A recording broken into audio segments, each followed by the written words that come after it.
Hi everyone, my name is Kenjan Libres, BIT Electrical Technology 2C. Introduction. A war described as Keras Piraticas, or a fight against Moro pirates, used piracy as a reason to give the military depredations of the colonizers a color of commistic affair, a fight against evil forces. It was a war against the free sultanates, a colonial war of aggression.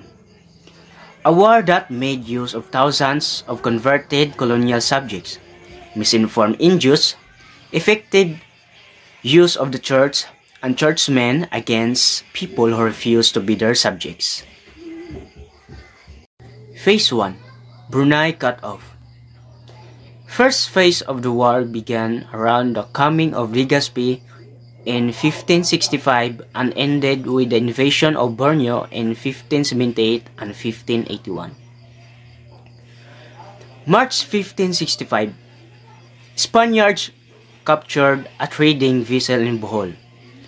1569, Spanish trading successfully engaged 20 vessels owned by Borneans and Sulu, symbolized commercial rivalry.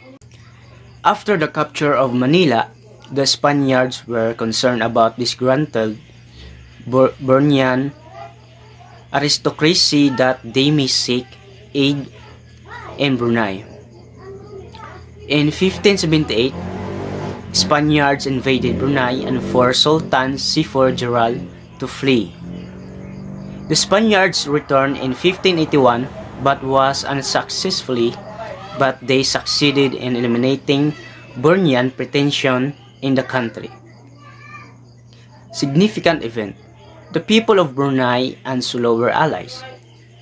Their sultans were brothers-in-law. Phase 2. Strongholds. The second phase started when the Spaniards tried to establish forts and colonies in Muslim lands, to exact tribute from the Muslim and to win them from their alliance to Ternate.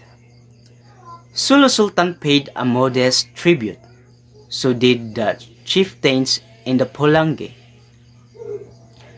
A 1587 conspiracy of Tondo chieftains led by Magat Salamat failed. 1591, the Spanish government decided to colonize Mindanao and incorporate it into its Philippine colony.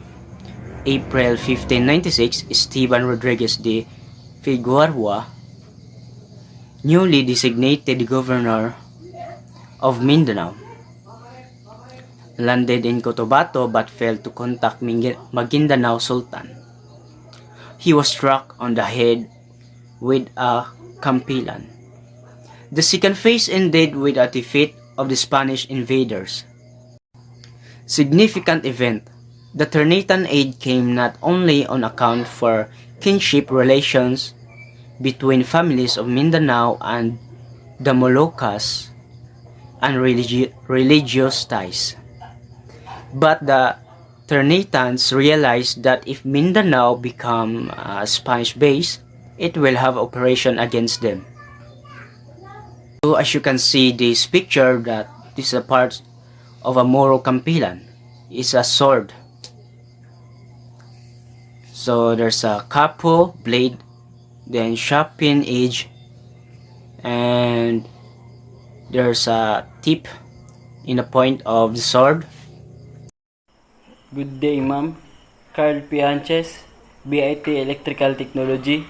At this time, we tackle about Phase 3 Counterattack. The third phase began in the year 1599 to 1600, when the Maguindanaoan launched an offensive against the Spanish forces in the Visayas. However, the Spaniards later succeed in conquering Ternate. In the year 1635, the Spaniards established a strong fort in Zamboanga. Significant events. Sulu, Maguindanao, and Baoyan had Ternatan aids. The Dutch helped and encouraged the Muslims to create more difficulties for the Spanish rivals. In the year 1599 and 1600, Rahas of Maguindanao and Baoyan launched raids on the Visayas, 3,000 warriors each. They launched another raid in 1602, this time with the help of Sulu, and reached as far as southern Luzon. Buisan, the Maguindanao Raha, attacked Visayas towns. He returned some captives and gold and exhorted the Datos to sweep off the Spaniards. In the year 1606, one of the biggest fleets by the Spaniards went to Ternate, resulting to their victory and Sultan captured.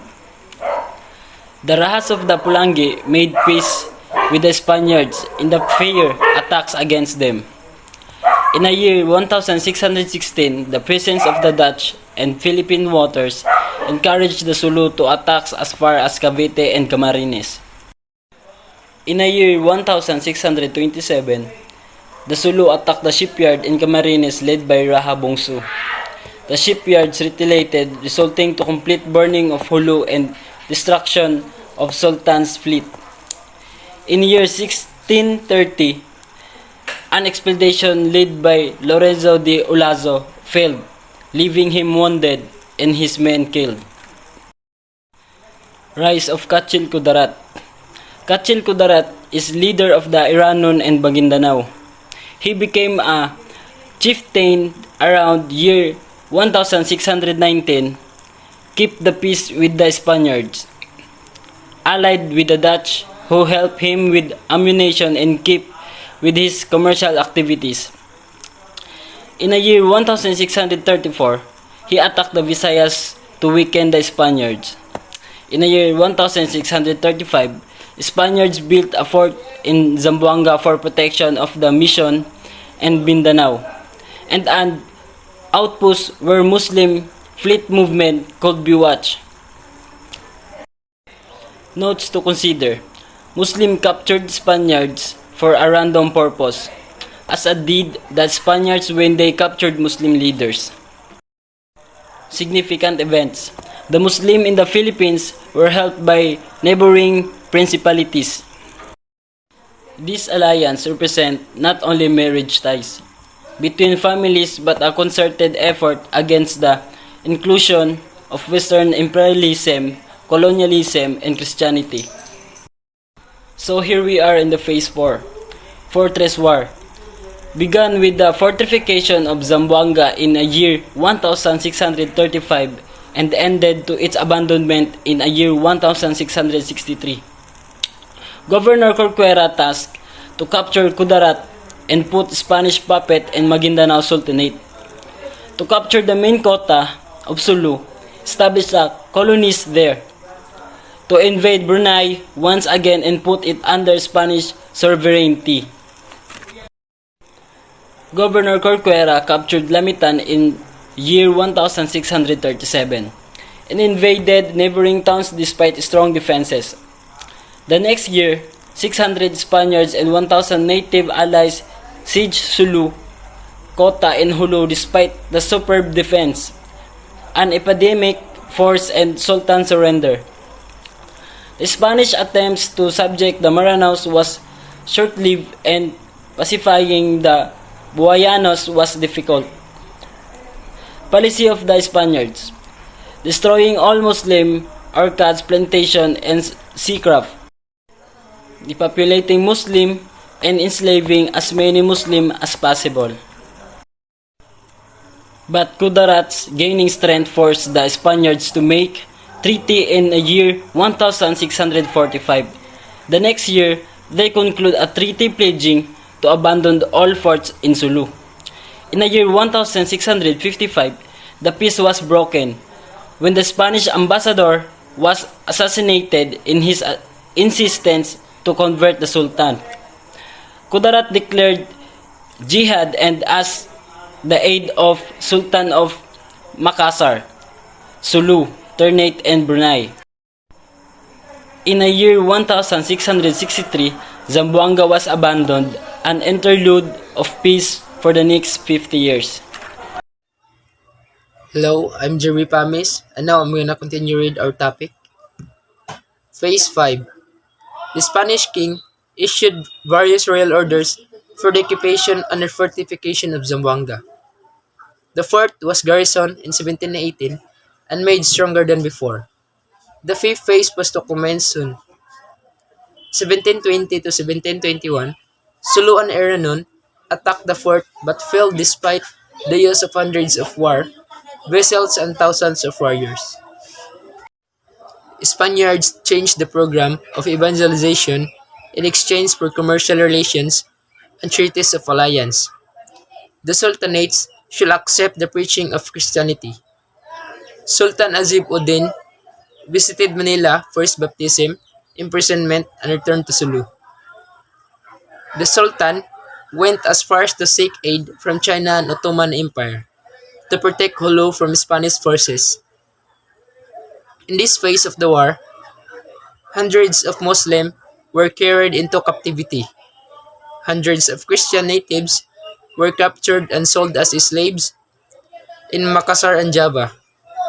Muslims raids in the Visayas were fierce.